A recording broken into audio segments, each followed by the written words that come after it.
રાજકોટ શહેરના કોઠારીયા રોડ પર આવેલા સુભાષનગર વિસ્તારમાં એક રહેણાંક મકાનમાં અચાનક આગ લાગવાની ઘટના સામે આવી હતી. આગ લાગતા વિસ્તારમાં અફરાતફરીનો માહોલ સર્જાયો હતો. ઘટનાની જાણ થતાં રાજકોટ ફાયર બ્રિગેડની ટીમ તાત્કાલિક ઘટનાસ્થળે પહોંચી હતી. મળતી માહિતી મુજબ આગ દરમિયાન મકાનની અંદર 5 વ્યક્તિઓ ફસાઈ ગયા હતા. ધુમાડો અને આગના કારણે તેઓ બહાર નીકળી શક્યા નહોતા.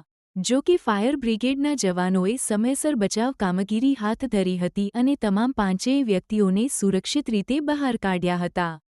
ફાયર બ્રિગેડે આગ પર કાબૂ મેળવવા માટે સતત પાણીનો મારો ચલાવી આગને વધુ ફેલાતી અટકાવી હતી. ઘટનામાં કોઈ જાનહાનિ કે ઈજા થઈ નથી, જેના કારણે સ્થાનિકોએ રાહતનો શ્વાસ લીધો હતો.